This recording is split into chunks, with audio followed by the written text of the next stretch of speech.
सिंधु घाटी का छोटा सहायक। रोहन सिंधु नदी के किनारे अपने छोटे से गांव में रहता था। उसका गांव मिट्टी की ईंटों से बने घरों और चौड़ी सीधी गलियों से भरा था। हर सुबह वो अपने पिता हरण को खेत में जाते हुए देखता था।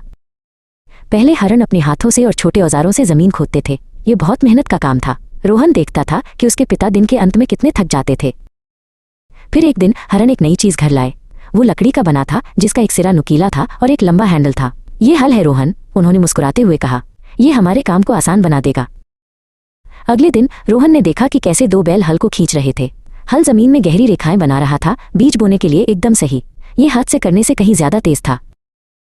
रोहन मदद करना चाहता था, लेकिन वो हल चलाने के लिए बहुत छोटा था। इसलिए वो हर दिन देखता, सीखता और अपने पिता के लिए पानी लाता। वो मिट्टी से छोटे छोटे हल बनाता और अपने आंगन में खेलता। एक शाम जब हरण खेत से लौटे तो वे चिंतित दिख रहे थे। हल का एक छोटा सा हिस्सा टूट गया है, उन्होंने रोहन को बताया। मुझे इसे ठीक करने के लिए लकड़ी का सही टुकड़ा खोजना होगा। रोहन को एक विचार आया। वो अक्सर अपने पिता को लकड़ी से छोटे खिलौने और औजार बनाते हुए देखता था। वो भागा और लकड़ी का एक छोटा मजबूत टुकड़ा ले आया जो उसने नदी के किनारे पाया था। अपने छोटे चकमक पत्थर के औजारों का उपयोग करते हुए रोहन ने ध्यान से लकड़ी को तराशना शुरू कर दिया। उसने ठीक वैसा ही आकार बनाया जैसा उसने टूटे हुए हिस्से को देखा था।